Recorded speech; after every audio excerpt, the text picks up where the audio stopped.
Hello and welcome to Planet Critical, the podcast for a world in crisis. My name is Rachel Donald. I'm a climate corruption journalist and your host. Every week I interview experts who are battling to save our planet. My guests are scientists, politicians, academics, journalists, and activists. They explain the complexities of the energy, economic, ecological, and political crises that we face today, revealing what's really going on and what they think needs to be done. This is a critical time for our planet. It demands critical thinking. Click the subscribe button now and go to planetcritical.com to learn more. My guest this week is Dr. Robbie Watt. Robbie is a lecturer at the University of Manchester. He teaches a range of classes, including the politics of climate change.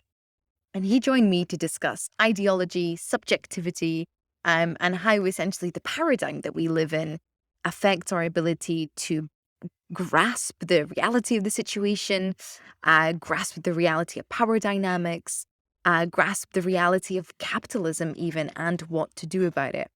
We dip our toes in psychoanalytical theory in order to best understand this. And in particular, Robbie makes some fascinating comments about how to repoliticize spaces and debates in order to frame the problems that we face objectively and in order to reveal the power dynamics that are at play, keeping the world in crisis. I hope you all enjoy this episode. If you do, please share it far and wide. If you're loving the show, support Planet Critical with a paid subscription at planetcritical.com or on Patreon. The link is in the description box below. And a huge thank you to the Planet Critical community who keep this project going.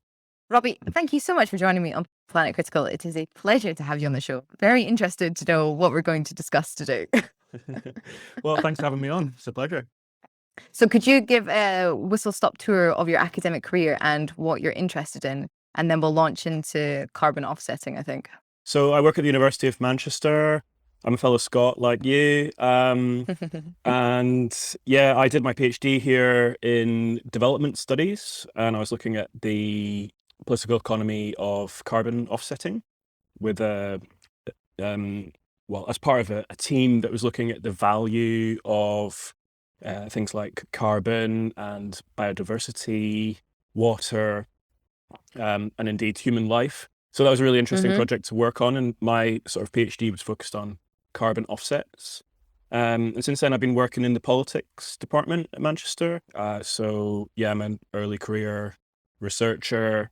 I teach on things like the politics of climate change and critical environmental politics, and as well stuff like globalization and development. So I get to spend time talking about these subjects with students, and this publication that I had out recently on the fantasy of carbon offsetting was a slight kind of diversion from what I did in my PhD. I was kind of changed theoretical framework. So yeah, my interests are quite broad, especially because I teach on so many different areas. Yeah. But my research has been on these offset markets, which we can see a resurgence in at the moment. Right. Before we get into them, when you said that you were working as part of a team researching the value of biodiversity and carbon on these things, do you mean the financial value? Yeah, well, they can be defined in different ways, right? So, Right, yeah.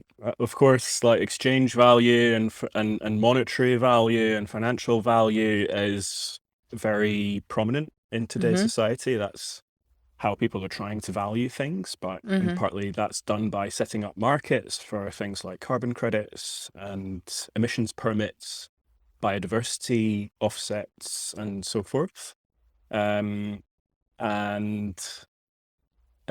Also, the value is set up by technocratic mechanisms. So like in the health service, you have a set of people who have to think about the value of human life.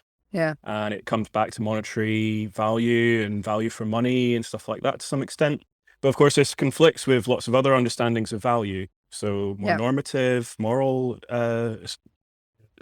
views of value, use value versus exchange value. So what do we actually generate use from? So yeah, we had a whole lot of debates about, what is value and how should we relate to the term value. And obviously it's got a long tradition in Marxist thought as well. His theory of value. as well as like lots of other different academic perspectives Mm-hmm, on that mm-hmm, question. So yeah, we mm-hmm. wrote a book at the end of it with lots of different case studies about valuing water and carbon and everything in different situations, like in South Africa, my PhD research, which was in India and in Europe, as well as some other cases that other people were working on. My follow-up question might be veering into the fantasy of carbon offsetting. But in your research, how is it that we seem to have reached such a place of cognitive dissonance whereby communities and individuals do not inherently think of the financial value when they think of a value of a thing?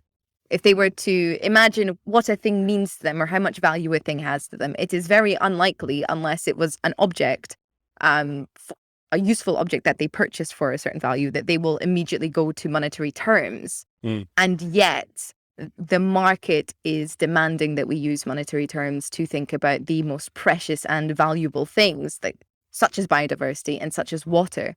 Mm. How have we arrived at this very cognitively dissonant moment Yeah. in market history? That's a good question. You're right that it is sort of weirdly anti human in a sense that, Mhm. our instinct as humans would probably not be to think of things that are so precious in monetary terms. It's sometimes really difficult to do that. And Man. you get these kinds of cases where academics who are trying to figure out like how much people value stuff according to monetary frameworks, they go and interview people and say, how much would you pay for this? Or how much would you be willing to Yeah, get in order to sacrifice that? And people sometimes come back to them and say, well, no price, like it's yeah. priceless, like and we'll refuse to put a price on it as a kind of point of principle. So there are things like that that go on. But yeah, the story of how we came to have prices on things like carbon is slightly different because it's more of an institutional story, which is often kind of taken humans out of um, a more normal, ordinary social context and put them into an institutional context, which is also social, Mm. but in a different way. Um, and the question was, well, how are we going to reduce carbon emissions? Um, and the idea was to create emissions trading systems, because that had been trialed in the US for sulfur dioxide trading and things like that, and it linked into the kind of neoliberal view of how environmental regulation should be achieved, the emphasis on things being really cost effective for businesses. That how can we reduce carbon emissions at the lowest possible cost? So Yeah. that was the logic that drove emissions trading, and the creation of these allowances, which have a monetary value, and that is the way that offsetting took off as well, because you can bring offsets into this emissions trading system, to make it even cheaper, basically, to comply with the regulations, which are anyway inadequate. Mm. Um, but yeah, that's the story basically. Mm. It's an institutional story, and yeah, there's a dissonance, and that's partly what I explore in my article. Is that there's very obviously a lot of problems, especially with carbon offsetting. Mm-hmm. But the people that I spoke to when I was doing my PhD research were very enthusiastic about carbon offsetting, and they presented it as a very green thing. At the Who were these same people? time, people who work in the carbon offset market, Yeah. so people who create carbon offset projects and sell carbon credits Mm-hmm. and do the monitoring and evaluation of the projects, and all different types of people who are involved in the market. They kind of Mm-hmm. believe in it, and at the same time, they Mm-hmm. don't really believe in it. So What do it's you just, mean? well, they defend the idea of carbon offsetting at the same time as recognizing that it's got lots of problems. Um, But surely it's normal when working within a new field to understand that it will continue to evolve and to reform. yeah, But the framework that you just used is that they believe and don't believe in it. That seems Yeah, quite dramatic. yeah, it's a strange one. So that's what I was trying to figure out, like, why is that happening? Mm-hmm. And what does that mean? So yeah, I ended up tried to think more about the nature of subjectivity and Mm-hmm. what it means to be a person who has to operate in these systems. And we all operate in different types of systems. I have to Mm-hmm. operate in a kind of neoliberal university, which has, there's great parts of that and there's problems with that as well. These people working in the carbon offset market, they're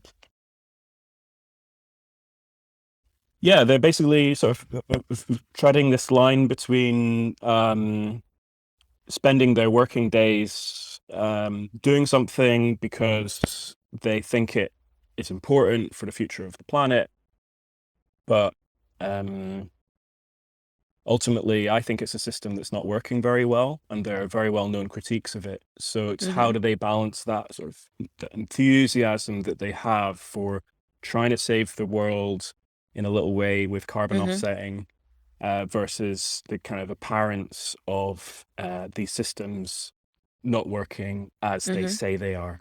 Mm-hmm.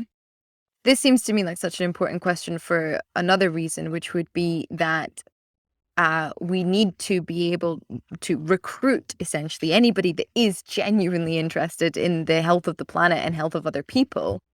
We need to be able to speak to them fairly and empathetically and convincingly, even if they are on what activists would maybe think, or, journalists like myself, like the wrong team right now. Mm, It's not that their heart's in the wrong place. Their heart's very much in the right place, but they have been kind of absorbed by a systemized or institutionalized approach to the climate crisis. And it's very easy to understand when we live in such a neoliberal world and late stage capitalism. Of course, the first response to anything is going to be, well, how can we use capitalism to fix it, though?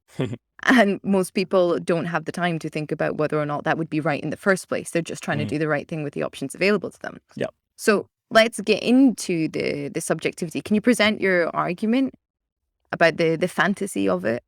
Um, yeah, I suppose um, to some extent it's about working within the system that currently exists, right? So, Right. you know, capitalism is creating a huge amount of problems, and it is the kind of the real that drives so much of the change that we see in today's world that is still not properly reckoned with in society. It's still the kind of the central economic material formation that is driving environmental change that people aren't yet that able to talk about. Like, in the majority of cases, it's just kind of accepted as the reality in which we live, and something which can't really be changed. So first of all, we have to be able to talk about capitalism. So there's this phrase, it's easier to imagine the end of the world than the end of capitalism.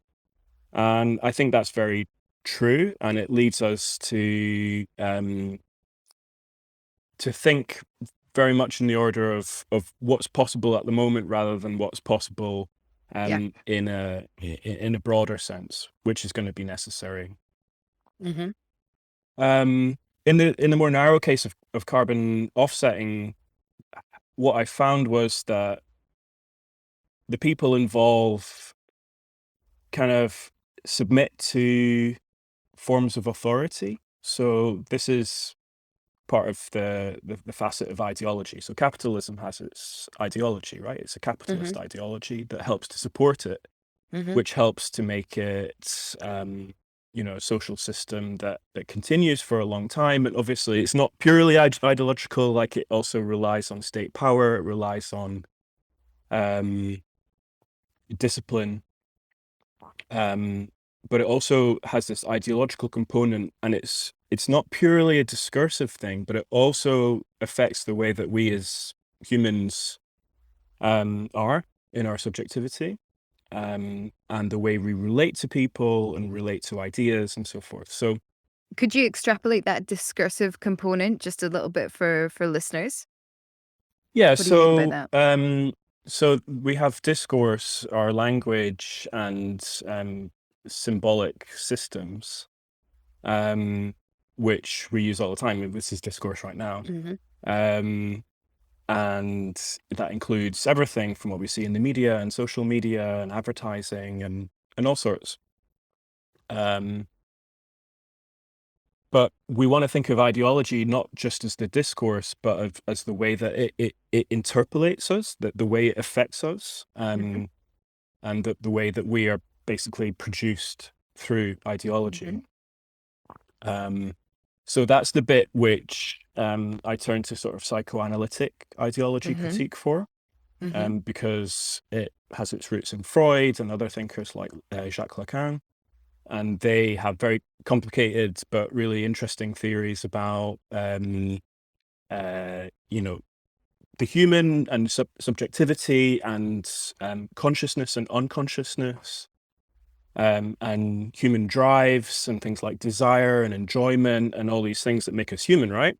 And from this, you then have to think about, well, what does that have to do with capitalism and ideology and all that, which is more social process, an economic process, and politics. So you have some thinkers who are trying to connect these two together. So you have Slavoj Žižek is probably the most famous person who's done this. But he's not alone, but he's the most prominent person.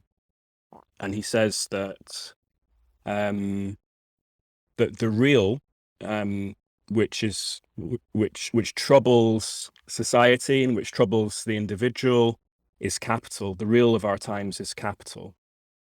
The real of our times, yeah. And it creates these symptoms, these problems, which we're aware of as individuals and in society, such as climate change, such as environmental crisis, such as huge inequality and social dislocation.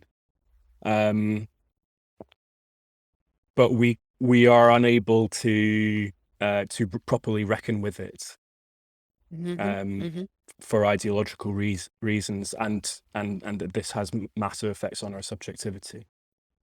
So that's the kind of theoretical ideas that I'm trying to work with. And what we find in the case of carbon offsetting, the case that I was looking at, was things like submission to authority, suppressing knowledge about what's not going very well, thinking that other people will do things for us, desiring things that we don't want, not even realizing that we don't want them.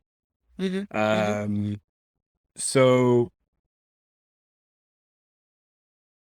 and some of what we see in the carbon offset case, we can see in the case of climate change more generally, that rather than thinking other people will do things for us, we need to step up ourselves to the extent possible. Rather than suppressing knowledge about problems, we need to engage with that reality. So engaging with the reality of capital, engaging with the reality of its symptoms, like environmental breakdown, rather than pretending that's not happening. Rather than being overly submissive towards authority, to have a different attitude towards authority and try to shift it, undermine it, or delegitimize it. And essentially that's politics. This is where politics has to happen. But also reckoning with our own desires.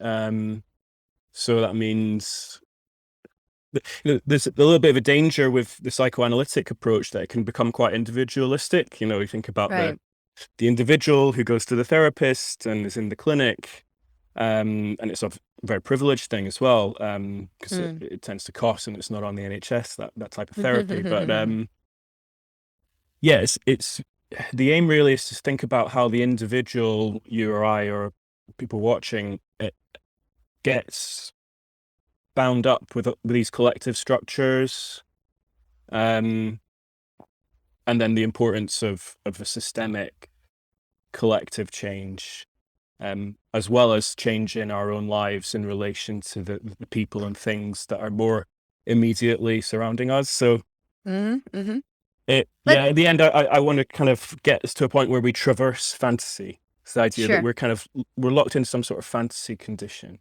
Yeah. And we need to get beyond it. So the word that's coming to mind is paradigm.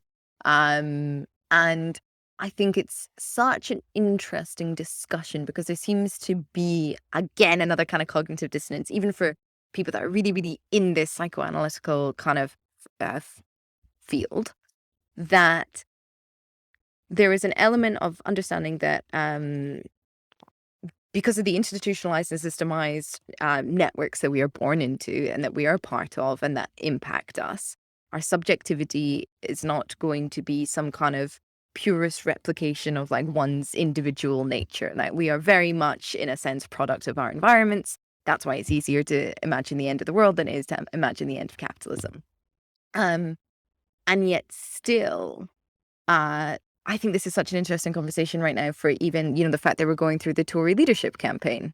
As we speak, the first political debate will be on the television in a couple of hours. How do we, exactly as you say, traverse fantasy, but also understand that even people in positions of power are kind of affected by these same mechanisms? Like, how has the Tory party swung, or the Republican Party swung so dramatically to the right so quickly? It's not just because there's a couple of, evil bastards pushing a few big red buttons for fun, which I'm really sure that there are, to be fair. But it's also because they've managed to change the sort of ideology of what right wing is, or what Conservative Party should be, what Republican Party should be, what values they should stand for. It can happen so quickly. And yet there seems to be this kind of impasse between, how do I put this? Understanding that we are all victims to some extent of this same problem. And therefore, to get the powerful on side, we are going to have to engage with the paradigms that encase them. As much as we just like to lop off their heads and kick them down the hill, there's they're also still people, just and also at the same token, I want to say this in really constructive language and language that isn't infantilizing, because the whole thing with wokeness is waking people up, isn't it? Which is really self-aggrandizing. How to encourage people to, and this is quite capitalist thinking, but like take a sense of responsibility for their subjectivity and be willing to dig into who they are and how they have been affected, in order to then perhaps start combating these forces, which are almost physical. They are so powerful. They seem almost physical. You're the philosopher. Could you extrapolate something from everything I've just said? Yeah. No, there's a lot of rich ideas in that. My first instinct is not particularly a philosophical point, but it's more a political point that there need to be strong movements to push back against that. And we can think about environmental movements, climate movements, sort of social justice, left-wing movements. But at the moment, they're rather in abeyance, in the UK context anyway, that perhaps there was a high point somewhere around 2018-19. And we can think about politics of the Labour Party and how that's changed, but also the movement for climate justice that we saw with climate emergency declarations happening because Extinction Rebellion had attracted so many people onto the streets. And Fridays for Future was on its upward curve in terms of, how many people, young people, it was attracting. But we're in a different situation now, in a few short years. So I think that, it's a real pity that those movements which grew so rapidly haven't been able to sustain a really sort of, they have still got a core, but they've not been able to sustain the scale of operation that they had initially. Well, So, hang on. I would like to push back on that because I think, for example, Extinction Rebellion is now in 80 countries around the world. What they have not sustained is the kind of explosive arrival of the message, but they are actually sustaining the amount of work, if not doing more work and more difficult work, opening different chapters in different countries, getting engaged more with local politics. They mhm, are actually in the very difficult process, it seems, of trying to create something new because their whole role at the beginning was like pointing at the fantasy and going, this isn't right. Look at it. Look at it. Take a really hard look at the world that we live in. What they are saying to you is not right. Like yeah. climate change is going to fucking kill you. um, and now they're in that very difficult stage of trying to keep one eye on fantasy, one eye on how we're living, and trying to envision a whole new world. Mhm. Oh, God, how do you do that? Yeah. I mean, I don't think anyone said it was easy. And I think that, yeah, there was something about that movement which did help to generate a social conversation about Mm, what it means to live in a climate crisis. mm, Um, and that was very helpful. And there mhm. are certainly things that XR had to learn as well about how it relates to the state and how it relates to Sure, the police and so forth. sure. And to some extent, it's improved on that. But in terms of its growth, I mean, yeah, you could point to sort of international extensions of it, but in the UK context, it's the numbers of adherents, the number of rebels, for example, is just so much lower than what it was in the early days. Mm, And they're having to go through a massive amount of recruitment to try and go again. mm, Um, but it, yeah, it's just really hard to sustain a movement, yeah. and to sustain movement organizations within that. It does need to be done. And I think that's the way that people can be brought in to better reckon with the subjectivity that they had and maybe the subjectivity that they want to move towards. hmm Do you not think, though, this has just popped into my mind, but even the whole notion of subjectivity and postmodernism could have only come out of a capitalist economic framework? Like, there is something inherently capitalist about the focus on the individual, and it was freeing the individual from the constraints of the, gender binary or race and oppression and all these kinds of things. But it is still such a capitalist perspective, it Mm, seems to me, putting the onus on the individual rather than trying to grasp at kind of what Young was doing, like what brings us together, what is collective, what is yeah. shared between us. And part of my concern sometimes when we talk about capitalism generally is that people will think that the problem began here. And I mean, if you sort of take a long, like capitalism was quite a natural evolution out of a feudal state, and it did give people more freedoms, quite frankly. It did give people more opportunities. It did give them more potentialities to self-realize. Um, and certainly there is not a time before capitalism. It's certain in an industrial world that was like loads better. It's all just been a nightmare because of power dynamics. Mm, Um, and my concern sometimes is that we try and pin everything on capitalism as if it's this economic framework that came out of nowhere and sort of took us by storm and monopolized and manipulated our lives. And it's like, well, it came from us, something in our history, something in our social evolution. mm, And we have a long and bloody and disastrous history of inequality and unfairness as mm, well.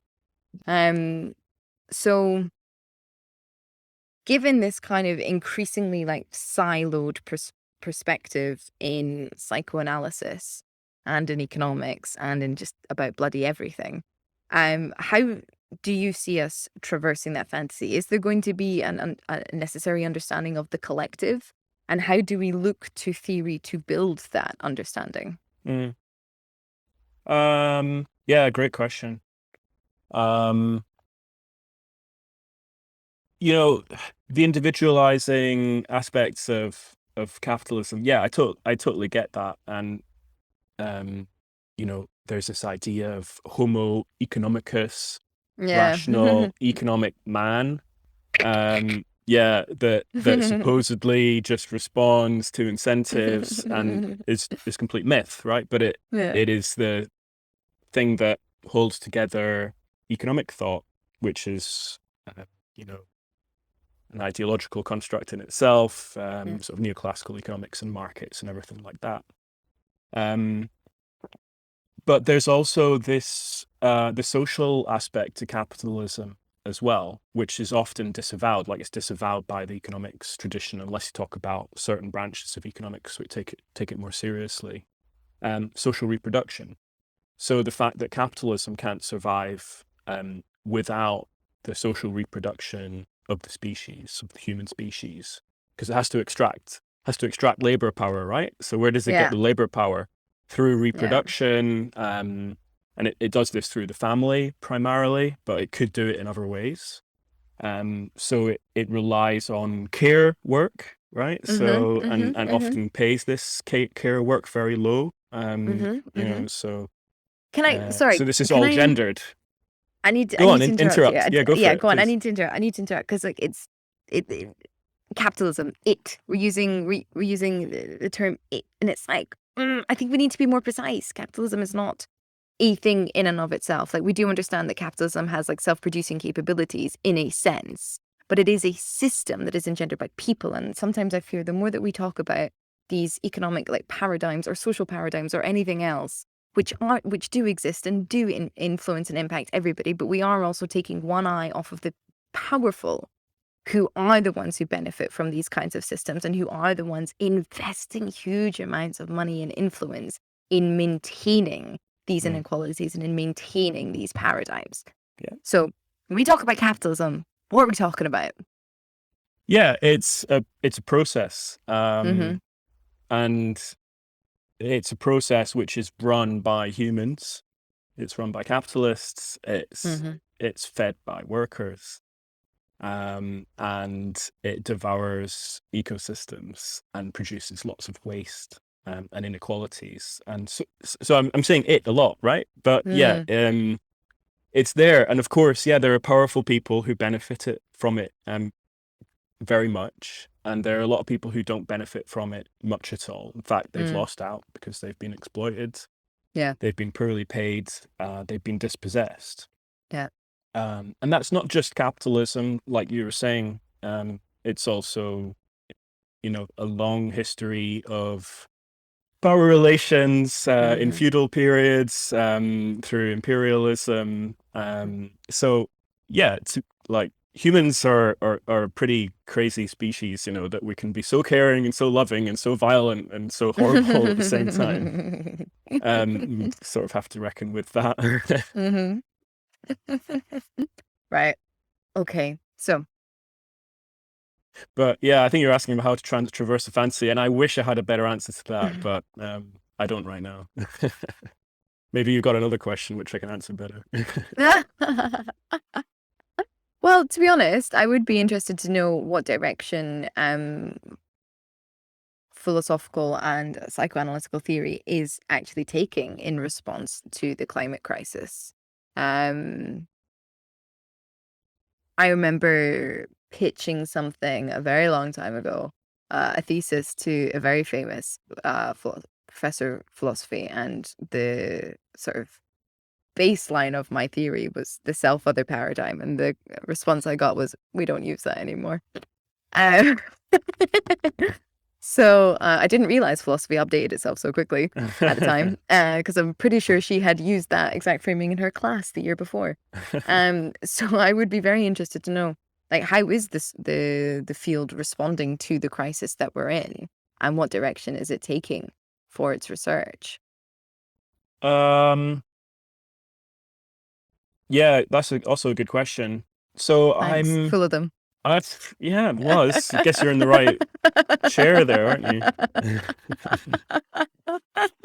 um, so I'm am I a philosopher? That's sometimes I wonder.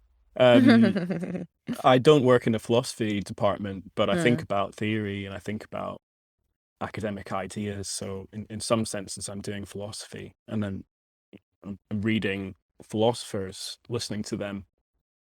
There are so many currents. I mean, academia is so rich at the moment. So so many disciplines, so many cross-disciplinary initiatives, so many different projects. Um, so there's a huge amount really. I'm not even sure quite what to point to right Hmm. now. Hmm. Because there's a wealth. There's the environmental politics scholarship, there's the climate policy scholarship, there's the energy research policy. So this is more kind of social science stuff in the philosophy fields. I mean, you name it. People are thinking about all sorts, right? But what is there that really helps us to resolve the predicament? Hmm. Um, I think that this Um, stuff about ideology and subjectivity has got something to say, Mm-hmm. which is important.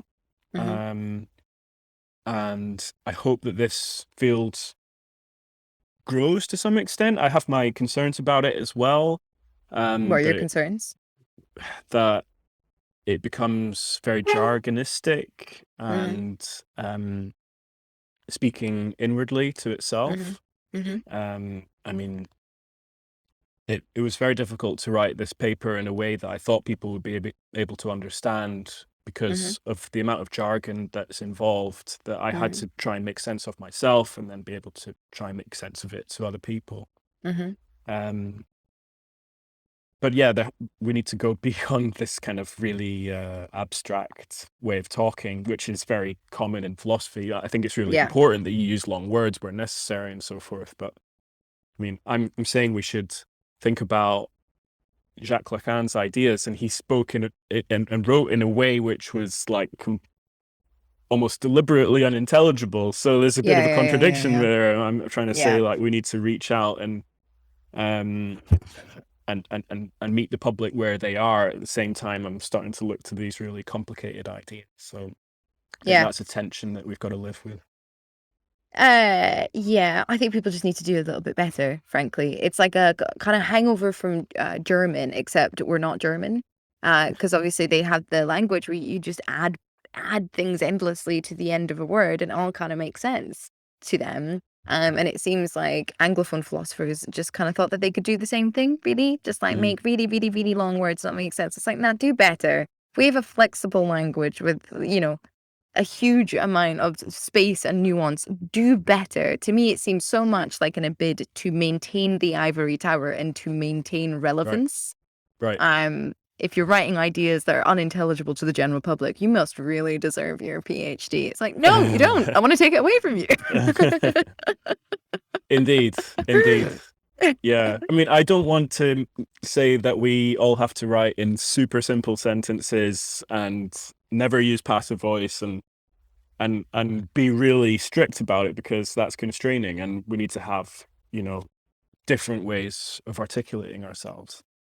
But But there's something going on there about people wanting to use long, complicated words because it makes them seem more clever than they actually are. definitely, definitely. But even academia could do so much by opening up the field of different media forms that are available. Like, why is everybody forced to write? Not everybody can write well, no matter how much time they spend reading books, Some people would do better orating, some people would do better, I don't know, drawing. There's so many ways to communicate fantastic ideas. And it seems such a shame to me that it's bound in this like very this singular form of communication. I think some people are trying to break out from that. I think of somebody I was doing a PhD with who's got involved with producing comics Oh, generally. wicked. Yeah, which is all about like resilience to climate change and adaptation, and Cool. disasters, and it's like human level stories about what happened after a hurricane, Yeah, yeah, how yeah. people supported each other, and so Yeah. forth. And it's illustrated, and it's really nice. Or like there's a neat project called the International Political Economy of Everyday Life, which it has its website, and it's got loads of illustrations and it's got text, but it's also got like kind of rich diagrams and text boxes. It's more of a textbook type thing. And it's organized by different things that we have in our life, like sugar or cars. Yeah. Oh, fab. Yeah, so there are creative things that exist in academia as well, and that's great to see. Yeah. I guess the other things with teaching, we try to put things in terms that resonate for the students when we're teaching. But part of the issue is that when academics publish, then they're trying to produce these internationally excellent, like world leading pieces, and they have to be seen as like leading edge of academic rigor, and that means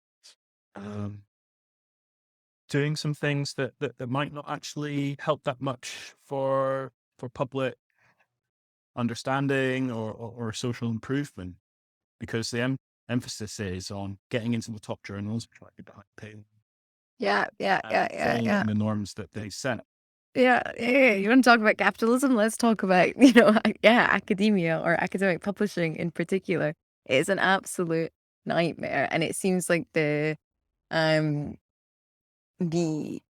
industry of academia is so deeply entrenched in its own fantasy of what it is and what it thinks it provides to the public, that it can continue to hide the most valuable information in the world behind paywalls during a polycrisis and think that it is doing the right thing. It's like everybody's lost their minds. Everybody's lost, you know. But one of the things, because we could bitch about academia all day, and that's really not what you're here for. We're here to talk about your research.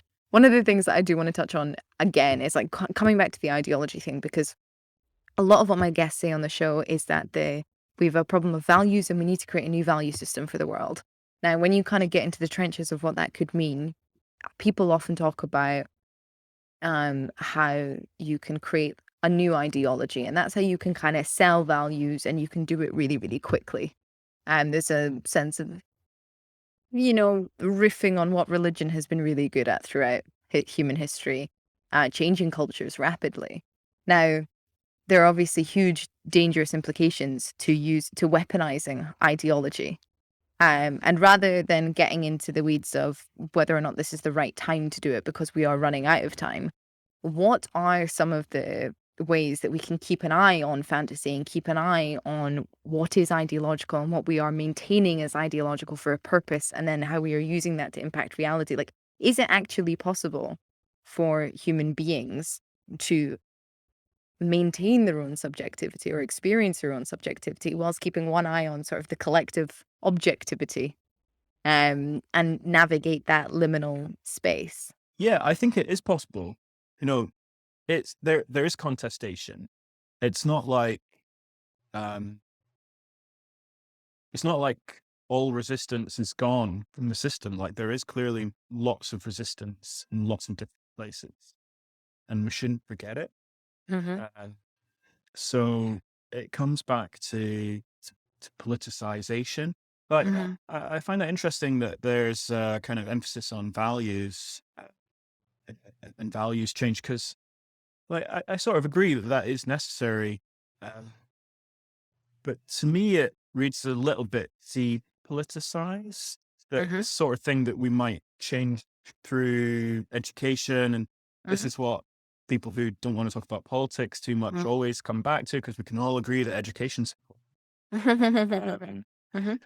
but actually we need to think about the forms of disagreement that exist and how to make use of them. And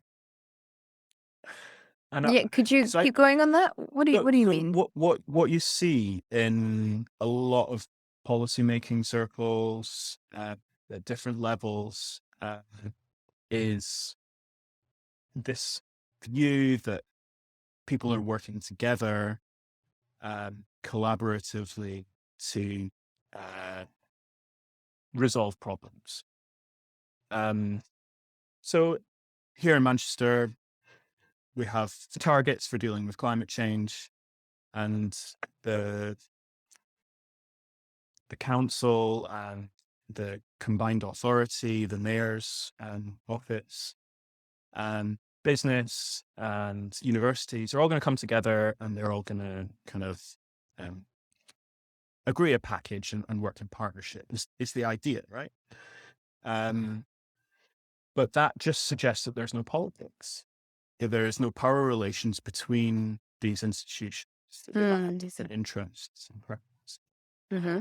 And that actually we need to remember the different interests that we have, and make them known. Like you were talking earlier about the rich people, capitalists, billionaires, the owners of media establishments, the owners of polluting industries, the shareholders of those industries, people who've engaged in corrupt practices of various kinds. Their interests are different to most people. And if we think that we're working together, then that's a kind of ideological move that sets us back. Totally. So there's something to be said about kind of repoliticization. And that is necessary, I think, for effective movements to exist. They need to kind of see the differences of interest, clash of interests, and the power relations which are trying to keep them in place so that the already powerful people can continue to do what suits. Yes, I completely agree. I've been doing a lot of writing around this recently, around intention and agenda, and not letting the powerful set the agenda by kind of creating a false equivalence debate that hides their very intention. Roe v. Wade, great example. But how would you respond to people saying that's all very well? Perhaps we do need to repoliticize debate, but how do we also get the powerful on side? Because we live in such a time of such absurd power relations that it does seem, unless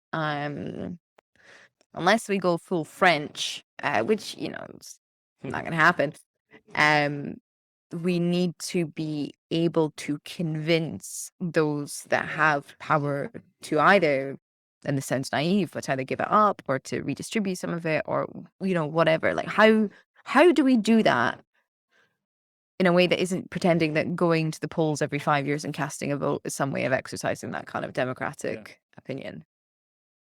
Yeah.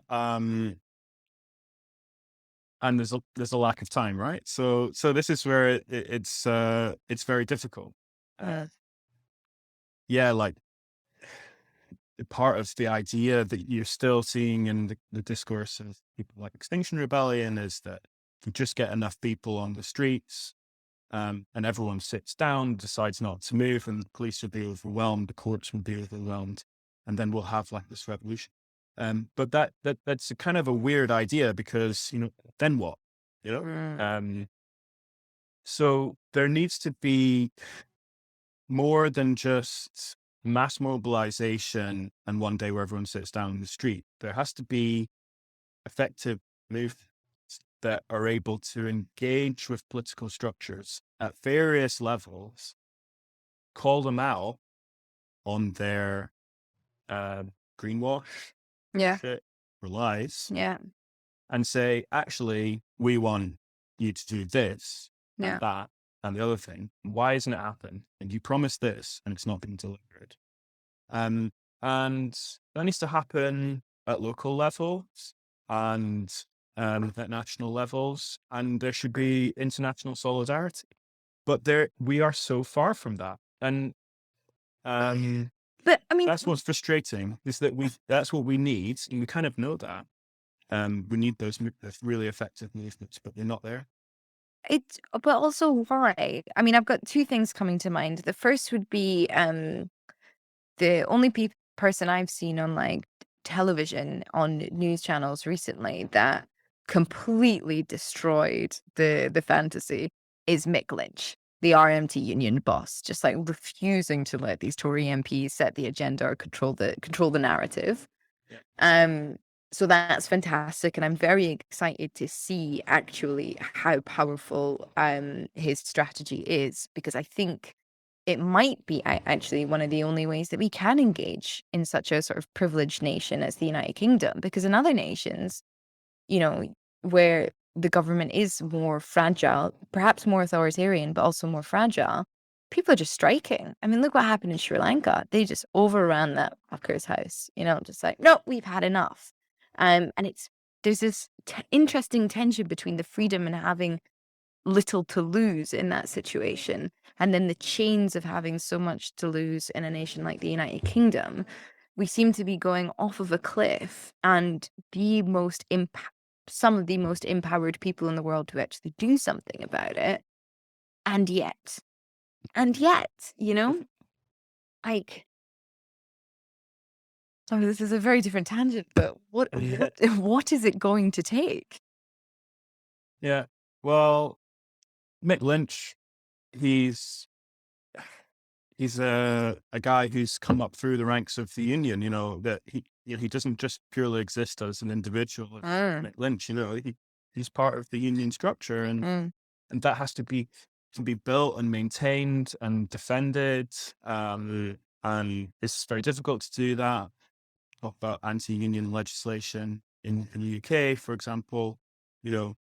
And the state is, and the Conservative Party is well aware of potential for resistance that comes from the unions, and they've legislated to make them less powerful. But they're still there, right? And Mick Lynch did brilliantly in his media appearances to make the most of the opportunity as it presented itself to him on behalf of the members.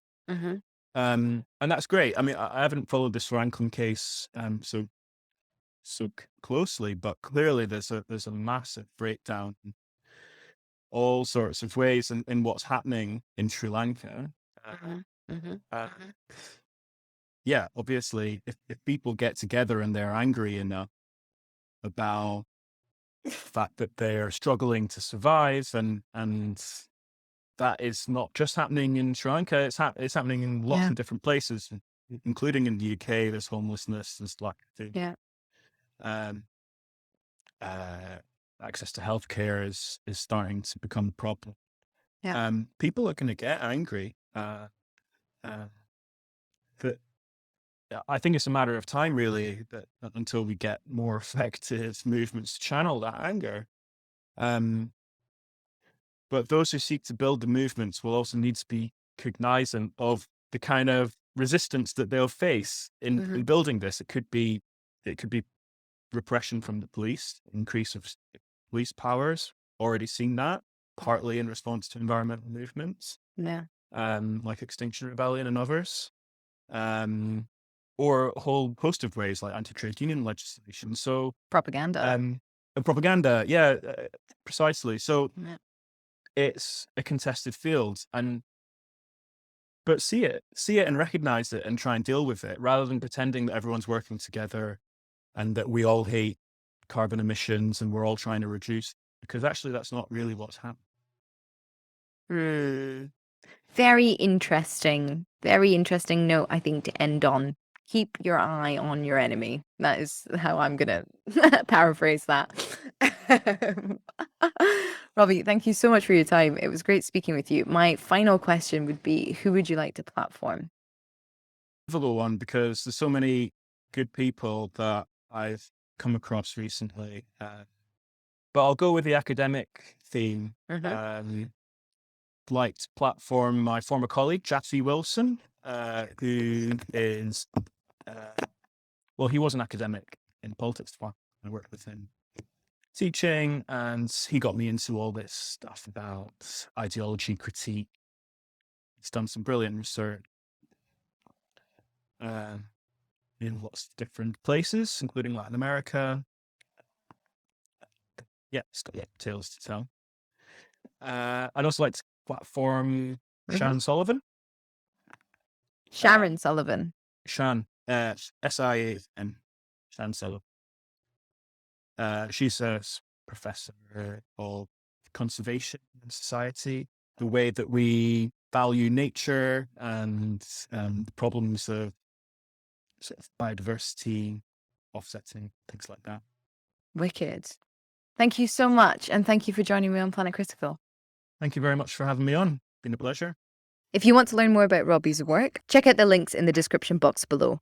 Remember to subscribe to this channel if you're new here and share the episode if you enjoyed it. If you loved it, support Planet Critical at planetcritical.com or on Patreon. The links are in the description box below. As always, thank you to the Planet Critical community who make all of this work possible. Thank you all for listening. See you next week.